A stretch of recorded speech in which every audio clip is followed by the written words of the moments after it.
नमस्कार दोस्तों। मैं सुवंत कुमार वर्मा आशा करता हूँ कि आप सब स्वस्थ होंगे, घर पे होंगे, अपना ध्यान रखते होंगे, अपने मम्मी पापा का ध्यान रखते होंगे और अपने आस पड़ोसियों का भी ध्यान रखते होंगे।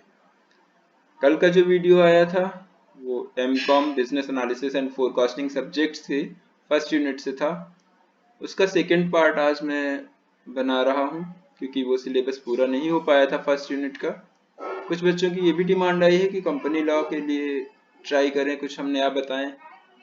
जो कि छत्तीसगढ़ पीसीएस का पेपर, छत्तीसगढ़ का जो असिस्टेंट प्रोफेसर का पेपर होने वाला था, मैं ट्राई करूंगा इस यूनिट के बाद उसको भी साथ में लेकर चलूंगा और इस सब्जेक्ट को पूरा पूरा कवर करूंगा। सबसे पहले आइए हमने क्या देखा था कल वो डिस्कस कर लेते हैं। कल के वीडियो में, लेक्चर में हमने देखा था कि बिजनेस फर्म क्या है, उसका नेचर क्या है, उसका स्ट्रक्चर क्या है, उसके फीचर्स क्या हैं। साथ ही साथ आज हम देखेंगे कि बिजनेस सिस्टम क्या है। चूंकि ये सिलेबस का हिस्सा है तो हमें पढ़ना जरूरी है। क्या है बिजनेस सिस्टम? हम बेसिकली अगर देखें तो हम देखते हैं कि ये पॉलिसीज, पर्सोनल मतलब कर्मचारी, इक्विपमेंट और कंप्यूटर फैसिलिटीज को कोऑर्डिनेट करने की एक एक्टिविटी है। बेसिकली बिजनेस ऑर्गेनाइजेशन की जितने भी एक्टिविटीज होती हैं, अगर उन एक्टिविटीज को कोऑर्डिनेट सही से ना किया जाए तो वो सही से रिजल्ट नहीं देंगी। मतलब कि बिजनेस ऑर्गेनाइजेशन की एफिशिएंसी पे बहुत बड़ा असर पड़ता है एक्टिविटीज का। इसलिए कोऑर्डिनेशन के लिए इन सारी एक्टिविटीज के कोऑर्डिनेशन के लिए जरूरी है कि बिजनेस सिस्टम अच्छा हो। और बिजनेस सिस्टम इसीलिए पॉलिसीज, पर्सोनेल, इक्विपमेंट और कंप्यूटर फैसिलिटीज का यूज करके और भी डिफरेंट टाइप की जो अवेलेबल इंस्ट्रूमेंट्स हैं, टेक्निक्स हैं, उनका यूज करके बिजनेस सिस्टम बहुत अच्छे से बिजनेस ऑर्गेनाइजेशन की सारी एक्टिविटीज को कोऑर्डिनेट करता है। इसके साथ ही हम देखते हैं कि ये रिफर करता है वैल्यू एडेड चेन। लिखा है साफ साफ कि it refers to the value added chain which describes the value added process. इसका मतलब क्या होता है कि supply of goods and services क्या है। Business organisation basically supply of goods and services से ही रिलेटेड होता है और उसका मेन मोटिव होता है प्रॉफिट मैक्सिमाइजेशन, जिसको पाने के लिए वो बिजनेस सिस्टम का यूज करता है। और बिजनेस क्या करता है? स्पैन करता है एक या एक से ज्यादा बिजनेस सिस्टम को, क्योंकि अकेले हो सकता है कि डिफरेंट डिपार्टमेंट्स के लिए डिफरेंट टाइप के बिजनेस सिस्टम की जरूरत पड़े। इसलिए बिजनेस अलग अलग टाइम पे जैसी नेसेसिटी होगी उस बिजनेस ऑर्गेनाइजेशन की, उस टाइप के बिजनेस सिस्टम को वो डेवलप करेगा। किस लिए? इकोनॉमिक बेनिफिट जनरेट करने के लिए। आइए देखते हैं कि कितने टाइप से बिजनेस सिस्टम, कितनी चीजों से मिल करके बिजनेस सिस्टम अपने आप को संभालता है, या फिर जिसमें हम बिजनेस सिस्टम में क्या क्या चीजें इंक्लूड होती हैं कह सकते हैं। सबसे पहली बात करें तो हम ऑर्डर एंट्री। आपको पता है, ज्यादा कुछ बताने की जरूरत नहीं है हमें। ऑर्डर एंट्री करते हैं, सेल्स मार्केटिंग करते हैं। मार्केटिंग का कॉन्सेप्ट मैंने थोड़ा सा कल बताया था, मॉडर्न कॉन्सेप्ट, जिसमें हमने क्या कहा था कि कस्टमर की नीड को जानना, उसके अकॉर्डिंग प्रोडक्ट बनाना और उसको सेल करना उसी कस्टमर को। साथ ही साथ आफ्टर दैट, उसके बाद उस कस्टमर से फीडबैक लेना, साथ ही साथ आफ्टर सेलिंग सर्विसेज देना। ये सारा पार्ट जो है सेल्स एंड मार्केटिंग का हिस्सा है। कॉस्ट और कोटेशन। कोटेशन क्या होती? हम लोग चूंकि कॉस्ट अकाउंटिंग पढ़ रहे थे, पिछले ब्रेक इवन एनालिसिस को कॉस्ट अकाउंटिंग का ही हिस्सा माना जाता है, तो हमने पढ़ा था, उसमें पढ़ा होगा आपने कॉस्ट शीट। एक्चुअली जब कोई मैन्युफैक्चरर को कोई ऑर्डर मिलता है कि आप ये प्रोडक्ट बनाइए, उसके लिए उससे कोटेशन प्राइस मांगा जाता है, टेंडर प्राइस कहते हैं बेसिकली इसे। वो एक लमसम प्राइस बताता है कि हमारा इतना खर्चा आएगा, हम इतने परसेंट प्रॉफिट जोड़ करके आपसे इतना अमाउंट चार्ज करेंगे। This will be known as quotation price. Production scheduling, कैसे कोई प्रोडक्ट प्रोड्यूस करना है, उसकी शेड्यूलिंग क्या होगी, ये भी बिजनेस सिस्टम का ही हिस्सा है। शॉप फ्लोर कंट्रोल, पूरी शॉप को कंट्रोल करना है अलग अलग डिपार्टमेंट वाइज।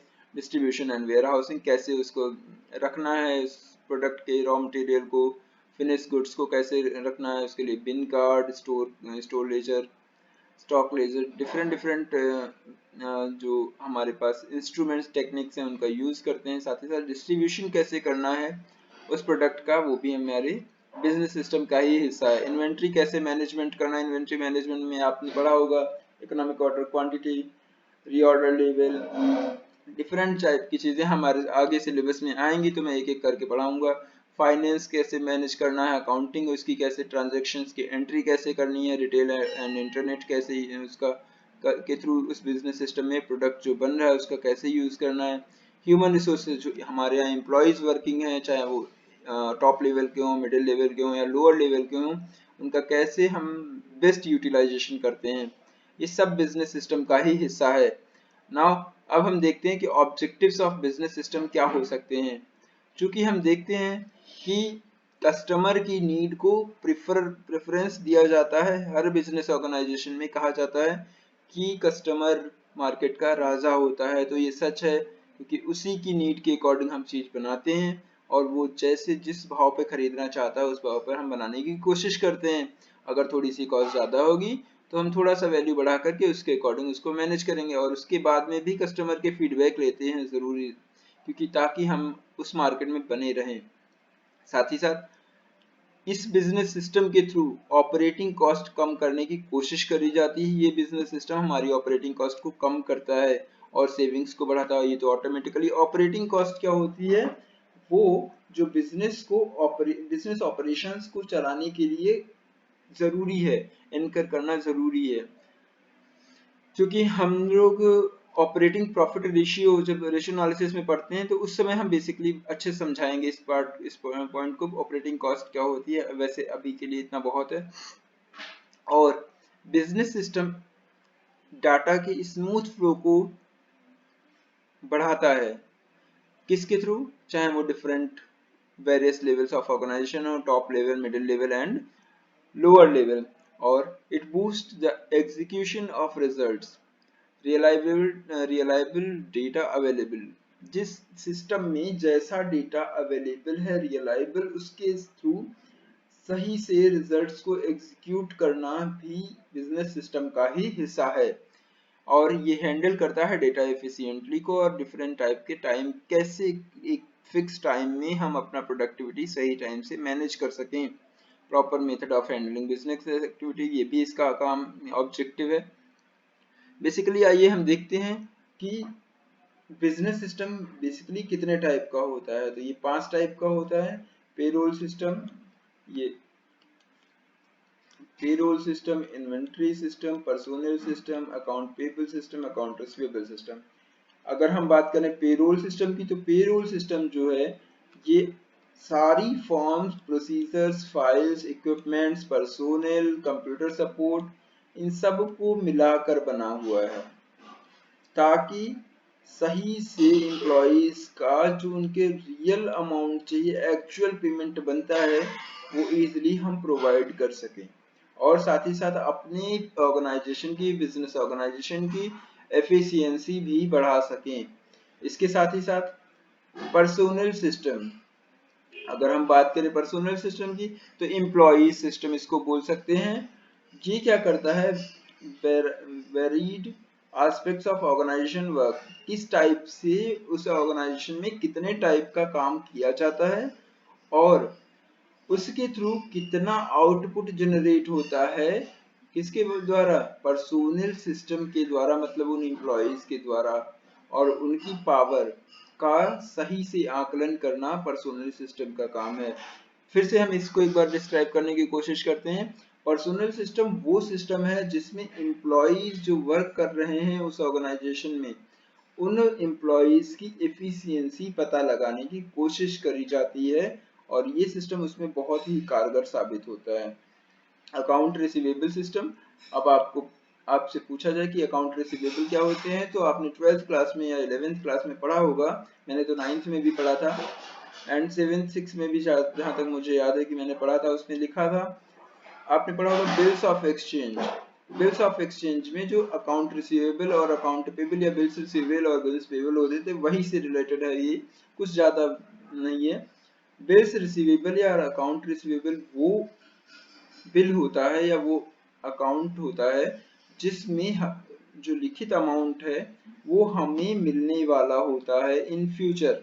अब हम बात करते हैं, ये सिस्टम क्या करेगा, फ्लो ऑफ मनी को बढ़ाएगा और मॉनिटर करेगा, उसको देखेगा, उसको कंट्रोल करेगा, उसको रेगुलेट करेगा। और ये होता क्या है, ये वो पैसा होता है जो कि हमें मिलने वाला है in future. Are you getting? ठीक है, आगे चलते हैं। Account payable just opposite account receivable के। कैसे?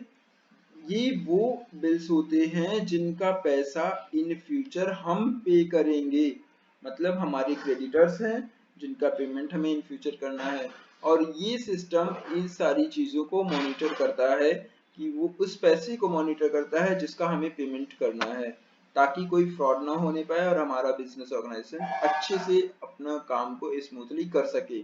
इन्वेंट्री सिस्टम आपको इजी है, आपको पता होगा इन्वेंट्री सिस्टम किस समय कितने माल की जरूरत है, रॉ मटेरियल की जरूरत है, ताकि हम उसको प्रोवाइड कर सकें। इसके लिए स्टोर लेजर बनाया जाता है, स्टॉक रखा जाता है, और जितना जिस समय जरूरत है उतना माल निकाल करके हम फिनिश गुड्स बनाने के लिए फैक्ट्री में भेजेंगे, ताकि हमारा जो cost of inventory, cost of finish goods या कॉस्ट ऑफ प्रोडक्शन है वो कम से कम हो सके। थैंक यू दोस्तों, ये हमारा आज का टॉपिक था। इसके आगे भी थोड़ा सा सिलेबस बचा हुआ है इस यूनिट का, मैं उसको भी कल कंप्लीट कर दूंगा। फर्स्ट यूनिट हमारी खत्म हो जाएगी। आशा करते हैं आप लोगों को ये वीडियो पसंद आएगा। अगर कोई भी दिक्कत हो, आपको लगे कि कोई पॉइंट नहीं समझ में आया, तो प्लीज़ कमेंट करिए, मैं उसका सही से सल्यूशन दूंगा। कोशिश करूंगा कि अच्छे से डिस्क्राइब करूं ताकि आप तक वो बात मैं जो कहना चाहता हूं वो पहुंच सके। और प्लीज़ इस वीडियो को, मेरे चैनल को प्लीज़ लाइक, सब्सक्राइब और शेयर करना ना भूलें, ताकि आपका भी भला हो और आपके साथी स्टूडेंट्स सबका भला हो। मैं ट्राई करूँगा कि कुछ समय बाद संडे संडे को कोई कुछ एक टॉपिक जीएस का लिया करूँगा और जीएस के स्पेशल वीडियो शूट करूँगा, जिससे आपको कॉमर्स के साथ साथ दुनिया के बारे में भी पता चले, दुनिया के साथ साथ अपने इंडिया के बारे में पता चले। इंडिया की पॉलिटिकल व्यूज क्या हैं, ज्योग्राफी क्या है, हिस्ट्री क्या है। बट मैं साइंस टच नहीं करूंगा अभी, क्योंकि साइंस में मैं थोड़ा सा जीरो हूँ। तो थैंक यू दोस्तों, प्लीज लाइक, सब्सक्राइब और शेयर करना ना भूलें इस वीडियो को और इस चैनल को। और अपना ध्यान रखें, अपने पड़ोसियों का ध्यान रखें, अपने मम्मी पापा का ध्यान रखें, अपने दोस्तों का ध्यान रखें और सबका भला करें। जय हिंद दोस्तों।